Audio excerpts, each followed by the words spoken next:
one thing that we have forgotten about our history as well is that the federal government, they formed the so-called Federal Bureau of Investigation. It was called the Bureau of Investigation. They formed that in 1908. And during World War I, they had the first chance to really actively do their work in America. And they heavily targeted religions. And one of the religions that they targeted was Seventh-day Adventism. And why are they targeting Seventh-day Adventism? They're targeting Seventh-day Adventism because they are targeting all groups that they perceive to be liberal. And so the federal government during World War I was convinced that Adventists were socialists, communists, and that everything we were publishing was quote-unquote red. Wow. And I mean R-E-D, so like, I mean the color. Okay? Yeah. And so they're doing this, and they're saying this, and they're infiltrating our camp meetings. They're infiltrating our churches. They are confiscating our mails. They are intercepting our telegrams. They are doing all sorts of stuff to block what we do. I could go on and on about that. Well, but the point, and the thing I want to stress is this. I'm sorry, can you go back over that? I've never heard that before. Not anything close to that. So don't feel like time is an issue right now. Can you talk about that a little bit more? I mean, they were like intercepting our mail and telegraphs. Oh yeah. This is a time when the First Amendment rights in this country had never been defended in courts. Okay. And so the American federal government rode roughshod over all First Amendment rights during the First World War. And it was only going to be later. And they did throughout the 20th century, but this is the clearest time that they did. So this is not conspiracy theory stuff. This is my word, no. I have over 2,500 pages of declassified FBI files that I found. Wow. And no, we didn't know about this before. We just simply did not know about it. So it's no surprise that you're hearing it for the first time. I have shared this in a couple of academic papers, and there is a podcast with the Adventist Peace Fellowship where I talk about this some that's online. But yeah, we were not the only group that the government was seeking out, but we were intentionally targeted. And they came to us and they said, either you change what you're publishing, or you're going to go to prison for a long time. Wow. We're saying that to our leaders. Wow. And here's the important factor. The reason they're saying that, one of the main reasons they're saying that, is because of this doctrine that we have called the two-horned beast. Mercy. Okay? And before the Civil War, we are clearly consistent. Kevin, I can't anymore, man. I can't. I just can't. I'm going too fast. Huh? No, you're not going too fast. We're going to give him time to breathe. I just need some time, man. Just give me a few moments, please. I don't want to miss anything else you have to say, but just give me a moment for myself, okay? All right, you tell me when I can continue. All right, okay. All right, go ahead. All right. So the two-horned beast doctrine, it's from Revelation 13. And what we're saying before the Civil War is that America is this two-horned beast of Revelation because it looks like a lamb, but it speaks like a dragon. And that beast has two horns. One is supposed to represent religious liberty. The other one is supposed to represent social or civil liberty. And so America claims in its First Amendment, Declaration, etc., Constitution, that all men are created free and equal and entitled to equality, life, liberty, pursuit of happiness, etc. And so those sound like great things. We're all supposed to be able to worship however we want. We're supposed to be able to get along and vote and be considered an equal in society, all those kinds of things. That's what America is claiming.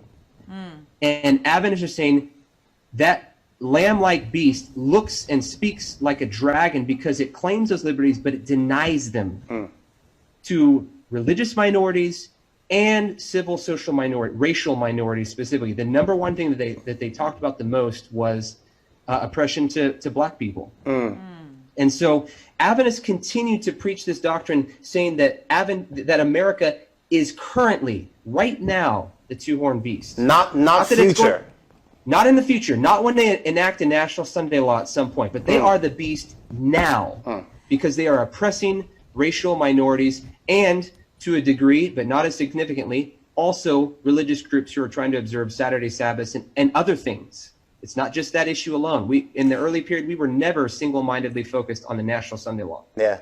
And so we're preaching this doctrine. It wasn't throughout. Just African Americans. I'm sorry to cut you off, but it was also Native Americans too. Wasn't that kind of clumped in there as well as like why we would look at America, the way America treated the Native Americans? Was that part of it? That was also talked about some, never to the degree of blacks, but yes, it was. It was also included we honestly haven't had as good of a history when it comes to Native Americans, but nevertheless, that was still there. Yeah. Okay. But slavery was the big issue at the time. And so it primarily focused on that, and then also lack of equal rights for blacks. But they do include Native Americans. And so Adventists are preaching this doctrine and claiming that America is this beast now. Okay? And they're continuing to preach this all the way up until World War I. And the government gets a hold of our literature, and as it turns out, they don't like to be identified as this two-horned beast of Revelation 13. They find that offensive. They find it subversive. They find it dangerous. They find it unpatriotic, 100% American, which was a huge phrase that everyone's throwing around during World War I era. You got to be 100% American. And so they come to us and they say, guys, this can't happen. Wow. And so one of the most popular books in Adventist history for call portering and other things was a book called Bible Readings for the Home Circle. Yeah. We were preaching and printing that doctrine in that book. In 1918, when the government comes knocking at our door, they say change it or go to prison, and we say, okay, we'll change it. And they didn't tell other Adventists, but they changed it anyways. And what they did essentially is this. They said, okay, America is not the two-horned beast now. It's going to become that in the future. Wow. And also, it's not really stop. America that's the two-horned beast. It's really just liberal Protestants within America that we've got to worry about, and they're going to end up taking control of the government. Wow. Okay, And so there's going to be like a coup. Wait, stop, because now I can't breathe. Because this is, I mean, and I heard you say this, because you said this on the Lightbearer meeting a couple of nights ago, or on the Zoom, and I heard it then, but just hearing you say it now, well, you didn't say quite that 3 nights ago. You didn't say that they came to the Adventist church and said, you have to stop preaching this, and we actually changed it. Ivor and I spoke together about it and said, you at an evangelistic series, that's how it's taught. It's that in the future, this is what will happen, but it's not the current. My husband has a sermon called Beast Mode. He's preached that different ways. It's called Beast Mode, that he preached, well, recently, but several years ago originally. And it kind of was saying the same thing, but we did not have this history behind it. Yeah. For sure. Well, this is the genesis of that moment when we start to really clearly start making this a future prophecy. And so this is what's going on. And they change it. You can look, I can show you the 1916 edition that came out just before the World War I. Yeah. And then you look at the 1918 edition, you compare those chapters, the titles have changed, the way they're talking about these things are totally different. I'm not making it up. Yeah. And actually Douglas Morgan pointed this out for the first time in his book, Adventism and the American Republic. But he did not know about the surveillance issue, at least to the extent that I have found out. And so this happens. And so Adventists do a lot to shift at this point. And so after World War I is over, World War I ended a couple of months after they're doing this to us, and we agree to change. And in the wake of that, we say, okay, we've got to change the way we do ministry and evangelism in America. And so the church starts to hold Bible conferences. The first one was in 1919, which we talk about all the time, at least right now, because we just went through the 100th anniversary. Yeah. But we only talk about what happens with Ellen White. Yeah. We don't talk about what happens at 1919 as a conference meant to control and train our evangelists so that they are no longer preaching, quote, a sensationalist message. And so Adventists are starting to do that in ministerial conferences as well as Bible conferences. And they're telling Adventists, don't start running out of the gate in your sermons with teaching Adventist distinctives. Draw them in with the gospel. Draw them in with what every evangelical is already going to believe. And then later, eventually, you can talk about things like the two-horned beast. But don't talk about it publicly in your evangelistic meetings, please. And so they're teaching them to do this kind of stuff. And they're training them to do this kind of stuff. And I'm not coming up with this on my own. So a historian named Howard B. Weeks wrote about this stuff in the 1960s.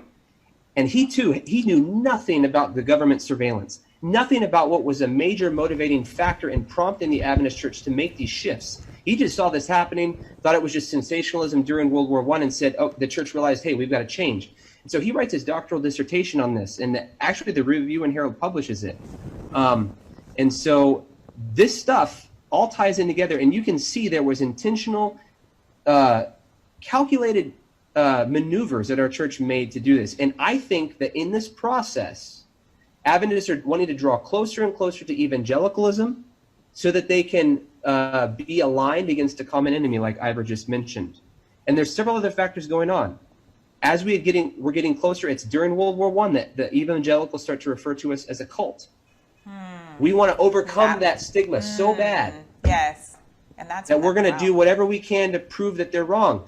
And this leads to the 1950s questions on doctrine, which we talk about in so many other ways. But this is also hugely significant in the fact that we are trying to prove that we really are evangelicals.